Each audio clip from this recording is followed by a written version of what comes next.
For years of attending church, from the time I was a little boy, well into my adult years, we have heard that in the end times there would come this antichrist, this man that would come and deceive the world and get a bunch of people to follow him and say, "Hey, I'm him.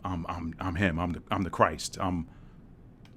We've heard that for years. That is one of the major tenets of end times prophecy in Christianity today. Now, I told you guys in a number of my videos, I'm not religious, all right? I am not religious, so don't label me a certain way because I break down scripture. Anybody can break down scripture because why? The Bible is not a religious book. It is a spiritual book that was taken over and doctored, the books cooked by the religious establishment, all right? And then fed back to you. So, who is this Antichrist? I am going to reveal the identity in this upcoming edition of Maddie's Rap. Stay tuned.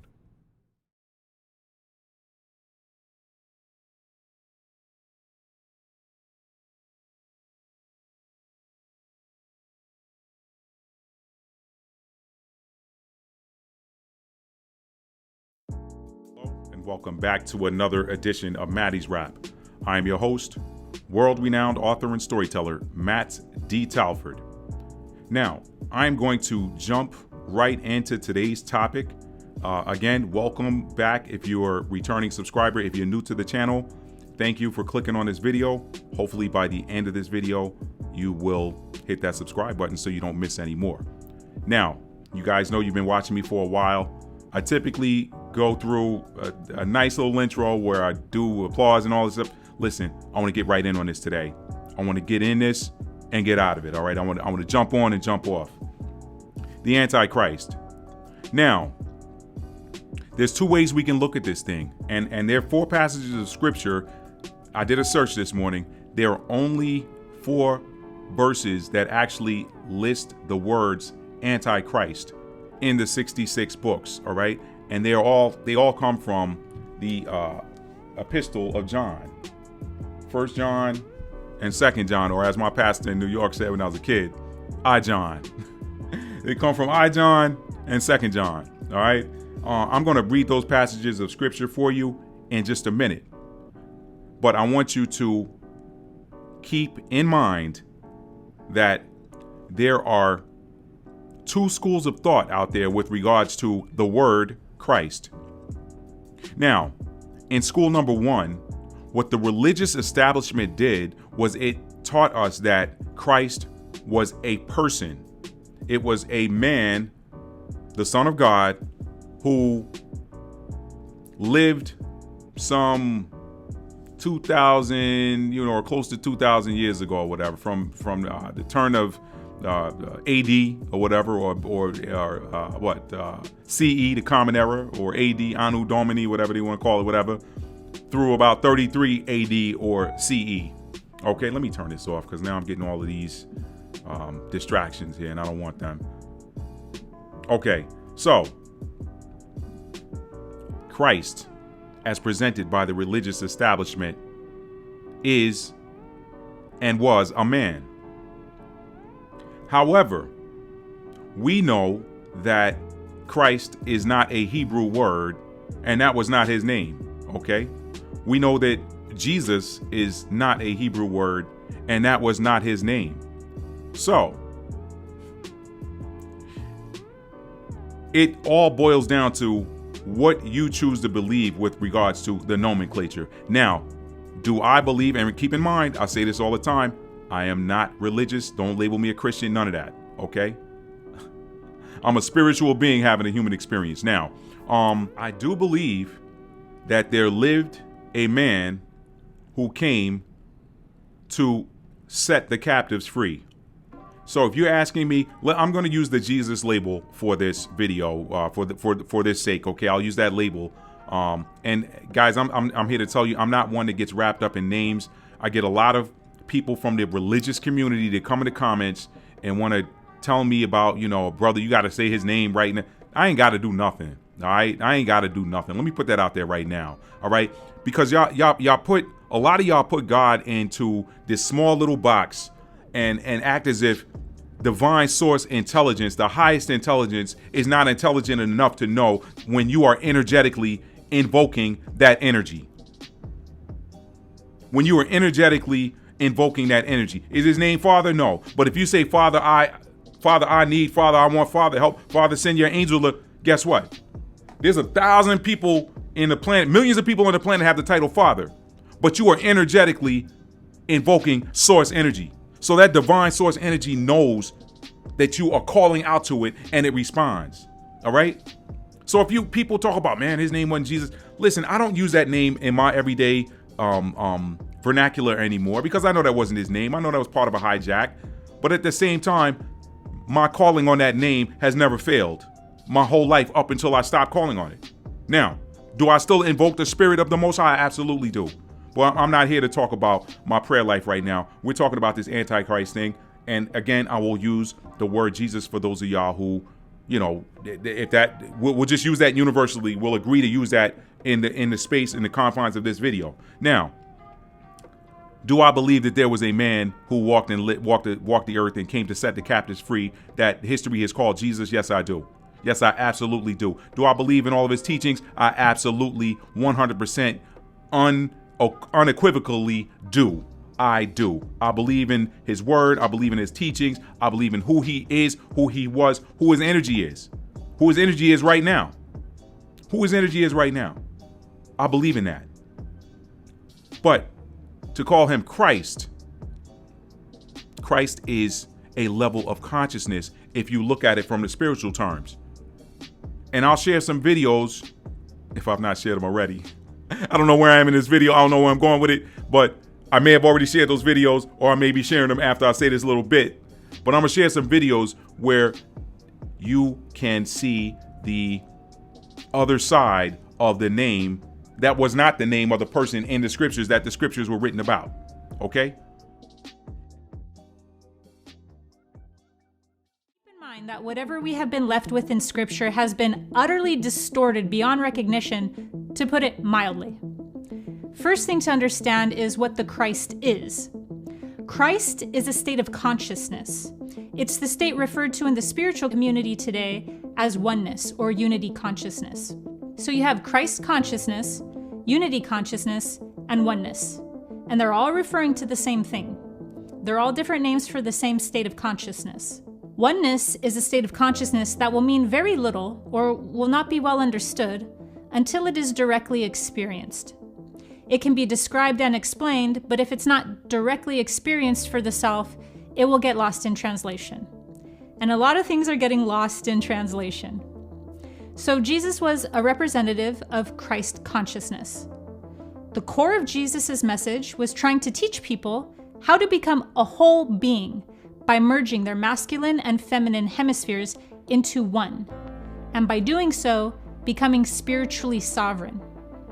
Because, metaphysically, what's actually taking place in the state of the world is that the masculine and feminine energies are in opposition, and this conflict is manifested externally as the dissonance around us that we're seeing. The masculine and feminine energies are not in harmony, instead they are imbalanced and clashing, where one energy is dominating the other and one is being suppressed by the other, so there's discord between them. This friction is a reflection from a higher dimensional ongoing saga. But how that friction is expressed here is by one aspect of the self overpowering or being overpowered by the other. So we are comprised of different aspects that make up what we call I. And when those different aspects are in opposition, that creates strife, which will look like logic overpowering or being overpowered by intuition, the mental body being identified with and favored over the emotional body. This also creates a very strong victim-perpetrator theme we're playing out, where they even switch roles in this dynamic since it is an ongoing infliction. This is all about healing the trauma of the masculine and feminine schism that is sustaining separation consciousness. This collective trauma to the psyche is actually how the ego, in the form that we know it in, was birthed. The reason it's so important for the masculine and feminine energies within the individual to be integrated is because that's how true conscious is born. And until true conscious is born, a being does not have free will. And what that is two things. On one, it is an oil that you actually have in your spinal column that sits at the base of your spinal column. And when you've had your so-called Kundalini awakening, that oil rises up your spinal column and locks in to an area in your brain and helps you to transform into a more powerful light being. Okay? That's one explanation of the Christos oil. And we're going to talk about how long does it take for the Christ oil to rise.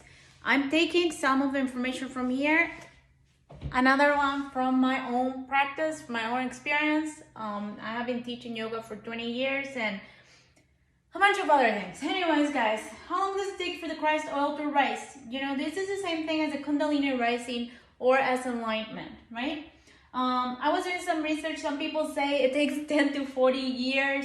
I say it's unique to each person because we're also individual and, you know, it's just a personal journey, okay?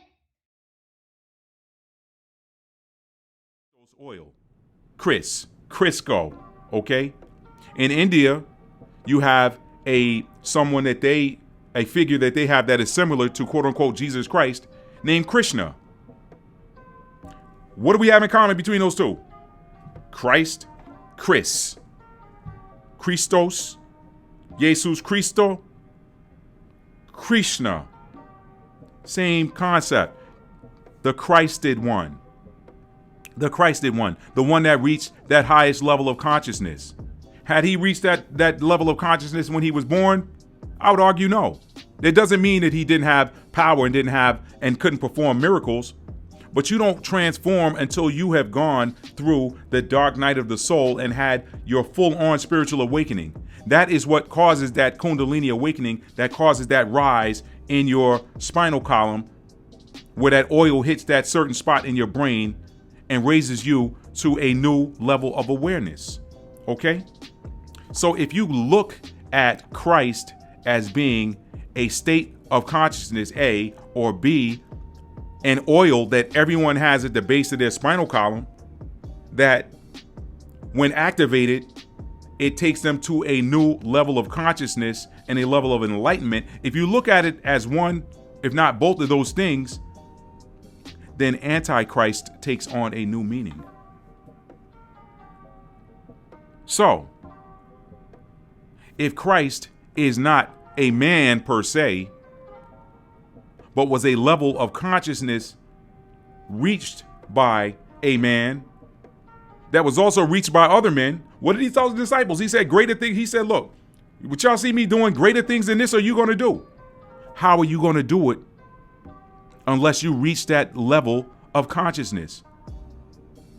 Unless you reach that level of consciousness wherein you know that you're able to speak things into existence that are not there. Why? Because the factory is all around us. All you have to do is believe. That's all he was teaching, right? So if he was teaching Christ principles and how to rise to that level of consciousness, then Antichrist is anything that puts itself into motion to block you from reaching that level of consciousness. So there's your answer. That's the Antichrist. Now, Matt, that sounds like some hogwash. Watch this. I'm going to take it to the scripture for y'all scripture heads. John 2:18. That's 1 John 2:18. Little children, it is the last time, and as ye have heard that Antichrist shall come, even now are there many antichrists, whereby we know that it is the last time. Okay? Second example, he said there are already. He said, you heard it was going to come. He said, I'm here to tell you they're already here. There are many of them. John 2:22. 2:22 for those of y'all that look at angel numbers and synchronicities. 1 John 2:22. Who is a liar but he that denieth that Jesus is the Christ? He is an antichrist that denieth the Father and the Son. Now, do I think there's some bad translation mixed in there? I do. But the part that is sure is, who is a liar but he that denieth that this man that came had reached that level? He was the Christ. The Christ. If you're denying that he was the Christ, then what are you doing? You're basically telling everybody to throw away everything he was teaching. If you're telling everybody to throw away everything he was teaching, then you're telling everybody to throw away the principles that would guide you to that state of consciousness to wherein you would be like him and to be able to perform the miracles that he performed and greater as he promised. Okay? There's that antichrist again. Antichrist is blocking. Anti is what? Let's look anti up real quick for those of y'all dictionary heads there. Anti, opposed to, against. It's a preposition that means opposed to or against. So anything that opposes or stands against your reaching that level of Christ consciousness, or stands against your activating that part of you, your solar energy that causes this Crisco,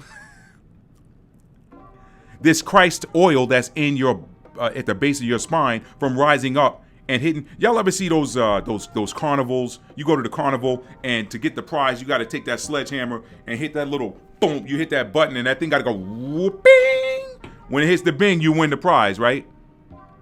It's the same thing with this oil that sits at the base of your spinal column.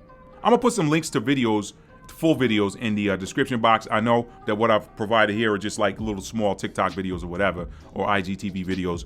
But I'm gonna put some, for those of you that care to watch them, I'm gonna put some that allow you to explore for yourself. These are old principles. These are ancient principles. This is why you have so many different religions where people say, hey, this ascended master had these teachings that help to uplift humanity.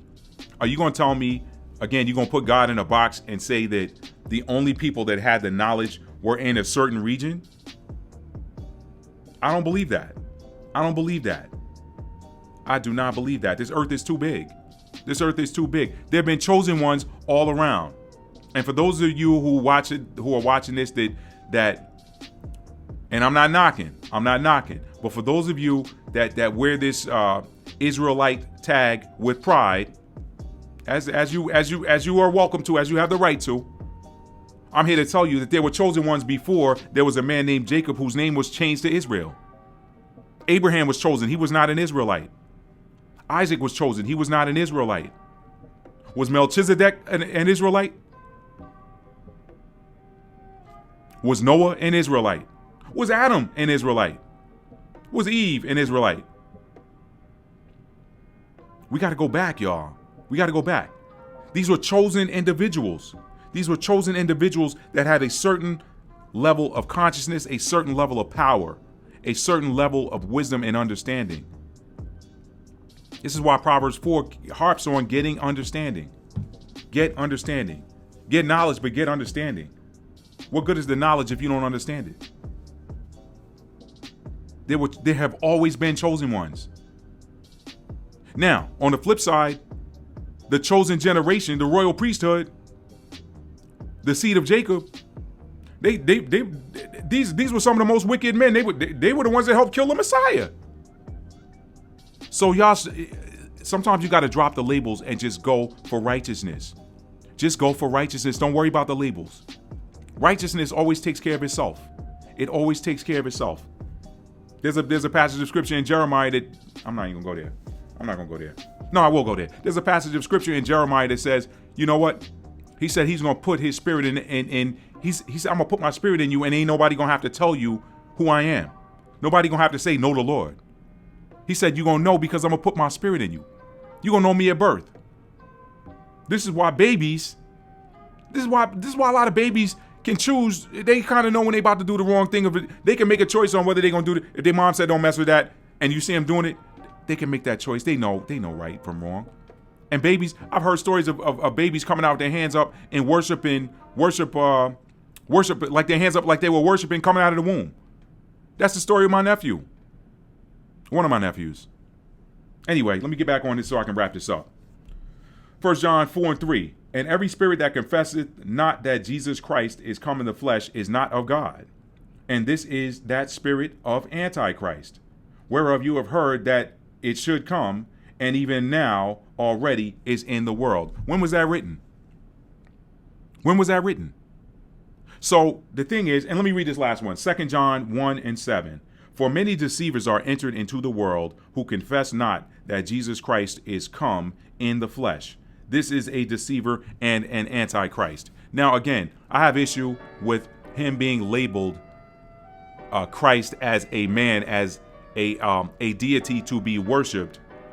I have issue with that because the term itself lends to the arrival at a certain state of consciousness. A certain state of consciousness. I said this in another video. Our whole purpose for incarnating is to bring our lower selves in alignment with our higher selves. That happened with the man here that they label Christ after his 40 days in the wilderness. That is when he reached that connection. He had to die to self. He had to die to self. That ego death, that self-death happened during that 40 days in the wilderness. I got a video titled or something to the effect of, what does it truly mean to be born again? You're not born again just by going up to the front of the church and reading or citing Romans 10:9 and having a pastor lay hands on you and announce to the church that you're saved now. I got a whole series talking about what salvation is. Salvation has looked throughout the scriptures. Salvation has always been a physical act. They try to make it into something spiritual. It's a physical act. It is a physical act. Rescue, preservation. Hey, if a horseman rides in and saves his fellow soldiers from the pure disaster, he saved them. Preservation. Hey, I'm saving this for later. I want to eat it now, but I'm saving this for later. Y'all can check that out, what you call it. And you know what? Y'all say what you, again, make it about the content.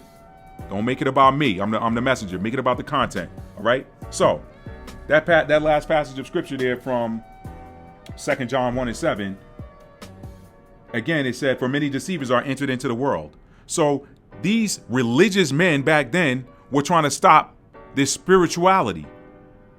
I tell y'all all the time, Jesus was not religious. He was spiritual man teaching spiritual concepts that would free you from the chains of doctrine. Religion, doctrine is all about chains, having you in bondage. You're coming here living under the order of a man who claims he's the closest thing to God. So when the man showed up that truly was the closest thing to God in the area, what did they say? They said, man, look, that stuff he teaching, that ain't real. That stuff's the devil. What did somebody called him a devil? Didn't he say if he the devil, then why would he be preaching against himself or something to that effect? The house divided against itself cannot stand. Oh, no. He was saying if he's a devil, then why would he be casting out the devil? Why would he be casting out himself if he's a devil? Because the house divided against itself cannot stand. They tried to call him the devil. They were calling him the devil because he was teaching spiritual concepts. So those antichrists were there right then. So I'm going to wrap this up for y'all. What is happening right now in these end times, and we are in the end times because this is the end of an age and we're about to flip into a new one, is there is a rise in energies that are trying to keep you low vibrational. Because if they can keep you in low vibrational energy, fear, apathy, sadness, grief, greed, pride, if they can keep you in low vibrational energy, then that's going to keep you from vibrating high till you get to the point where you can then become Christed. You can then reach that level of consciousness. You can then bring your lower self into alignment with your higher self and walk as a God on the earth. What does the scripture say? As many as are led by God, they are the sons of God. Y'all forgive me if I butchered that, but I'll put the label on the screen there so you can read that, find that passage of scripture. For as many as are led by the Spirit of God, they are the sons of God.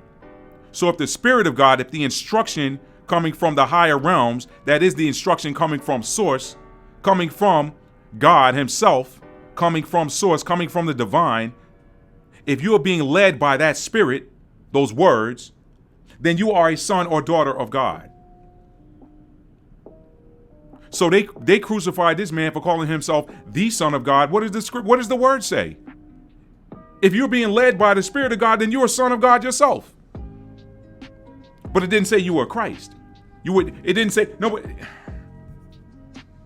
if Christ is a state of consciousness, then any attempt to keep you from arriving at that state of consciousness is antichrist. So antichrist has always been around. Antichrist was the spirit that was in those fellow Hebrews that set the Messiah up because he was messing up their money by teaching spiritual / Christ concepts. Here's the joke. The joke is the very people that had a hand in crucifying and ultimately sacrificing him. And I do believe that he did rise again. I do believe that. I firmly believe that. So you don't have to be a Christian to believe that. Okay. When you understand energy and when you understand the spirit and you understand the will of God, what can stop the will of God? If he was sent here to die so that he could be the miracle in resurrection, then he had to die in order for that miracle to take place. Y'all stay with me. Y'all stay with me. So it was antichrist in the earth then that was trying to keep people down. Antichrist was the spirit of these Hebrews and these Pharisees and even some of these Romans that were working in coordination and concert in keeping this man from teaching any further. Hey, we can't look, he messing us up, man. If he continues to teach this stuff, then all of these people going to be free and we won't have any more control over them. We won't be able to control their minds. When you can take over the bridge of the ship, you can make that ship go where you want it to go. This is the ship. Your mind is the bridge. Whoever's in control of that bridge is the pilot of that ship. So these religious men enjoyed a long status of being the pilots of thousands upon thousands upon thousands of individual ships. And we're making money off of them too. And then comes this man. I won't even try to, because some of y'all getting your feelings about the name. Is it Yahushua? Is it Yeshua? Is it Yehoshua? Is it Yashia? Is it Yeshua? Whatever works. Is it Jesus? Whatever works. Whatever works. The energy knows when you invoke it. The energy knows, okay? And along comes this man bearing that name, whatever the original Hebrew name was. Whatever the correct pronunciation of the original Hebrew name was. In comes this man bearing that name, and then what happens? People are waking up. They're like, wait a minute. The veils begin to fall off. The scales begin to fall off their eyes, and they begin to see. You will know the truth, and the truth will make you free. He was teaching them the truth of who they were. That they were spiritual beings, not human beings that lived once and died and then spent eternity in heaven or hell. What did he say about that? What did he say? He said, God created hell for the devil and his angels. So if you don't identify as the devil or you don't identify as one of his angels, then how can you go to hell? If you believe on his teachings. Christianity has done a number on the world. These so-called Abrahamic religions, there's so much fakery and so much flipping around and so much reversal. You calling something an Abrahamic religion, and the man you named after it, he wasn't religious. He didn't practice Judaism, Christianity, or Islam. But you're calling it an Abrahamic religion. That's a psych move. That's a psych move. This is what I'm talking about. There's a whole lot. You call something Christianity and name it after a man who was teaching Christed principles, but you made it about religion. You made it about religion. And he was not religious. He didn't teach religion. He was teaching free your mind. This is who you are. You are not who these people are telling you are. You have the power to do great things. You are the salt of the earth. But if the salt has lost its ability to do what it does, flavor and preserve, that's what salt does. Salt adds flavor and salt preserves. Then how's the earth going to get salted? He was trying to wake them up. They had been asleep. They had been lulled to sleep by lesser beings who were jealous of the true divine nature of these ones that they were controlling the minds of. I'm going to get off of here, y'all. Antichrist been here. So if you're looking for a man to show up to be the Antichrist, then I'm sad to say you're part of the system. You're part of the system of control. The very one who told you that some man is coming along that's going to be Antichrist is the Antichrist. He's part of the Antichrist system. The one who told you look out for this coming Antichrist is Antichrist. Antichrist is anything that is keeping you in a low vibration. The media, the mass media is Antichrist. This low vibrational music out here is Antichrist. Anything that keeps you from raising your vibrations. Anything that keeps you in high vibrational emotion. I'll put the chart on the screen here, y'all. I'll tell y'all, this is the easy way to know where you are. Look at your emotions and map them to this chart right here. Print it out if you need to. Save it to your desktop wallpaper, whatever. Check your state of emotion against this chart and see if it's below the midpoint or above the midpoint or at the midpoint. If it was at the midpoint this morning and now it's not at the midpoint in the afternoon, look and see, run the tape back in your mind, rewind the tape and review and say what happened that got me in this low emotion I'm in right now. And once you identify it, then it's easy. You just flip it. You say, you know what? Man, I forgive that person for what they said to me. Or you call them back. Say, hey, listen, you know what? Why? Y'all watched the video I just dropped a week ago telling you what the most powerful word is in spoken language. Why? That's a powerful word. That word will empower you. Antichrist is anything. It could be a person, place, or thing that attempts to block you from reaching Christ consciousness. Because once you reach that level of consciousness, you are literally a walking God on the face of the earth. You have God-like capabilities. Maybe not all of them, but maybe you do have all of them. He said, listen, anything you believe, I'm going to get off of here, y'all. This is what he was teaching. He was teaching them that you really can do anything. Now it gives new meaning to that scripture that says, I can do all things through Christ, which strengthens me. I can do all things through Christ, which strengthens me. A lot of people quote that scripture and they keep quoting it over and over again because the things that they want to do, they're not accomplishing because they don't understand that it is a level of consciousness, a level of vibrational frequency. Once you reach that level of vibrational frequency, you literally and truly can do all things. This ether around you is waiting for you to command it, but you got to know how to do it. This is the sacred knowledge that he was teaching that got him in trouble with the religious establishment. Hey, man, you can't be teaching these people that.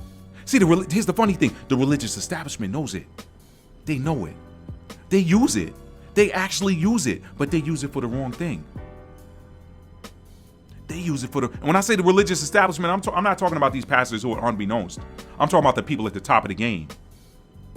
What did Ephesians 6:12 say? For we wrestle not against flesh and blood, but against powers and principalities against spiritual wickedness in high places. It wasn't talking about up on a mountaintop. Y'all got to understand these English language translations sometimes lead you away. They're red herrings. They lead you away from the truth. You got to know the truth if you want to be free. Y'all, I'm going to wrap this up. I love y'all. Listen, if you like this video, give it a thumbs up. If you're new to the channel and you like this type of content, you like being inspired, please hit that subscribe button and make sure that you have the notification bell turned on so that you'll get a pop-up when I'm about to either go live or premiere a video or when I've dropped a new video. All right? And last but not least, well, you know what? And again, if you got a comment, please leave it in the comment box below. But do not attack me. If you want to attack what I've said, that's one thing. You want to debate what I've said, that's one thing. You attack me, that's a no-no. That's a foul. You attack anybody else in the comment section and not what they've said, that's a foul. Let's keep it about the content, y'all. This is one way. This is one quick way to be high vibrational. Don't go at a person. If you don't agree with what they said, either don't comment or explain why you don't agree with what they said. Because then it's about what they said and not the person. When you're attacking the person, you're being low vibrational. All right? So share this message with somebody you think needs to be inspired. And last but not least, y'all, you know I say this all the time. Tell somebody you love them and mean it. How do you mean it? You got to show it. Love is a verb. It is a noun as well, but when we focus on the verb, the state of love always takes care of itself. And I love you guys. I love y'all so much. I love y'all so much from the bottom of my heart. This is why I put this content out. I put this content out because I think the more that we learn together and we grow together, the more the love frequency and the more the light continues to light up this realm. The earth is going to be light again, and we're going to be the ones that do it. We're going to help with it. We're co-creating with the divine. Oh, the divine going to come through and clean up. It's already starting to happen, all right? I'm gonna talk about astrology in this video and these astrological movements and what it means for Pluto to enter Aquarius. I've actually done a video on that. I'll put that in the description box too, all right? But anyway, when we raise that love frequency, man, it's gonna be a beautiful place for everybody who's operating in the love frequency. If you're not in the love frequency, you're not gonna be here, period. Love you guys. Peace.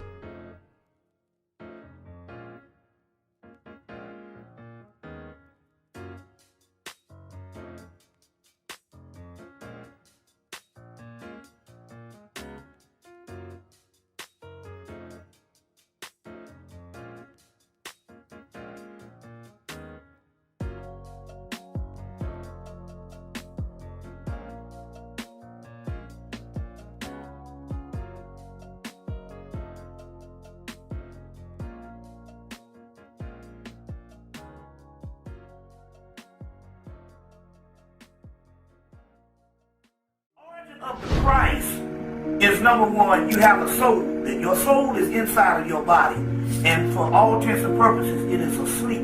It is at a dead level and it's dormant. When the soul rises to its complete potential and sets up its dominancy into the illuminating process of what a soul is supposed to be, that, my friend, is called Christos, Christ. So we're talking about an attainment coming from the alchemical process of something fermenting or transforming into something of another level. And they have taken that and made it into a historical person. And so you are taking an attainment or a process in which the soul does. Is it not written in your law that ye are gods and the scriptures cannot be broken? John chapter 10, verse 34, 36. And you have taken that particular principle and someone has stepped in and historicalized it by taking a historical figure or a human story of a person and taking the attributes of what Christ does, which is in every person, and have made it exclusively one man and got you worshiping the person. So I was checking out this book. It's called The Antichrist by George Washington Carey, written back in the 1900s.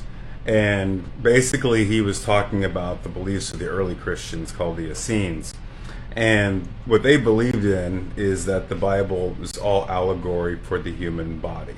And there's plenty of videos on this out there that talk about the sacred oil, the Christos oil that exists within you. But what stuck out to me is because I've been feeling a little bit off. I drank this week and I didn't feel like myself. And you know, I've been doing all the things. I felt like I was doing all the things that you need to do, like retaining your life force, which is a whole other topic that they talk about here. But this passage was interesting to me. Physical germ born in and out of the solar plexus, and this seed is taken up by the nerves or branches of the pneumogastric nerve and becomes the fruit of the tree of life, or the tree of good and evil. Good, if saved and cast upon the waters, circulation, so the oil rising up in you, to reach the pineal gland, third eye, and evil, if eaten or consumed in sexual expression on the physical plane, or by alcoholic drinks or gluttony that causes ferment, acid, and even alcohol in the intestinal tract. Thus, no drunkard can inherit the kingdom of heaven, for acids and alcohol cut or chemically split the oil that unites with the mineral salts in the body, and thus produces the monthly seed. So, you know, retaining your life force in you is important according to this philosophy, but also avoiding eating too much and avoiding alcohol. So I don't know about you, but I felt a little bit off from doing both those things. One of the things I want to do this year is cut the booze out and eat a lot cleaner, because it really is mind, body, and spirit that contributes to your awakening and the rising of that sacred oil within you. So just thought I'd share, and remember, use your discernment with everything. You know, everything on this app is ultimately projection at the end of the day, including everything that I say or any other spiritualists say. But I know that through my personal experience, alcohol can be dangerous. One of my spiritual mentors mentioned that she was at an ayahuasca retreat in Colombia, and they were next or close in proximity to a bar, and there was a shared experience across multiple people where they could see negative entities hovering above the bar. And really, they call it spirits for a reason. So thought I'd share that as well. Have a wonderful day. And we're going to talk about how long does it take for the Christ oil to rise. I'm taking some of the information from here, another one from my own practice, my own experience. I have been teaching yoga for 20 years and a bunch of other things. Anyways, guys, how long does it take for the Christ oil to rise? This is the same thing as a Kundalini rising or as enlightenment, right? I was doing some research. Some people say it takes 10 to 40 years. I say it's unique to each person because we're also individual, and it's just a personal journey. Okay, so it's a long path. If you're looking for just a light switch to come on and all of a sudden you're gonna have this, it's not gonna happen. Okay, so I put here, this is a lifestyle, a lifetime journey, and very few will get there in this lifetime for lack of discipline, patience, and determination. There's no quick fix. People have to do the work. Okay, progression is gradual, and the serious seeker must understand that the enlightenment path is about the journey and not the destination. Okay, so a lot of people, when they start learning about this, they think, oh, I want to get there, I want to get there, I want to do it, I'm enlightened, I'm going to force it. It doesn't happen like that, because they think if they get there, they're going to finally feel at peace. And yes, you do finally feel at peace, but it's gradual. Every time you discover a little more peace, every time you feel better, every time you're calmer, every time you start experiencing deeper mystical experiences. And the reason is that, if God's source was to, we are God's source, right? But if we were to have this enlightenment all of a sudden and we're not prepared, it will be brutal for our whole self. Okay, so it needs to be gradual because the body needs to adjust to all this expansion. Why? I don't know. God designed it. I have no clue. All right, so a seed is formed in the solar plexus every 29.5 days, 29 and a half. If nourished properly and consistently, which most people don't do, it rises to the crossing and it sits there 2.5 days, rising the resurrection at the third day back to the pineal gland, lighting up the optic thalamus and awaken some dormant brain cells. Some. So where's your solar plexus? It's above your belly button, about 1 inch or 2 in this cavity. It's called the manger. In this cavity where there's no rib cage, no hip bone, and the seed is formed since you were 12 years old, guys. But that rises down in your spinal fluid. Now, everybody has spinal fluid. The seed is formed every 29 and a half days. It goes down and sits on the sacrum. However, it does not rise up. It does not rise up every 29 and a half days. And I think that's what people are confusing. It rises when the person is ready by doing these practices. It will rise, and the first rising, will be one time when your body is more cleansed, more activated, higher vibration. It will rise for the first time, and it will be just like a seed in the dirt. It will be a tiny seed. So the next month another seed will be formed, and that will rise again if the individual is doing the practices, and the oil will become more refined, more cleaner, the seed will come stronger, and then you will have a little bit more of alignment. And just like that, right? So this oil will be thickening and thickening as the person practices, and it is a lifestyle. It is a lifetime, right? So this becomes irrelevant. The 29 and a half days, it becomes irrelevant, to seek, astrologically, when is it coming? Because if the person is thinking that with 1 or 2 days applying the practice or breathing techniques or things like that, or abstaining from sex is going to work, it's not going to work. Right? You have to have a deeper understanding of how this works. So if you want to look at the whole video, guys, head over to my YouTube channel. I just posted the whole video where I explain and extend and read a little bit more about this. And also, I'm going to put it in the comments below and in the description so you can click on it. I have a whole playlist on the Christ oil. If you have questions, go there. I have like 600 videos on my YouTube of all my spiritual awakening, ascension, like everything and anything manifesting that, has served me as a gift for other people so that they can also experience this bliss. And that's it. I'll see you guys on another video. Bye.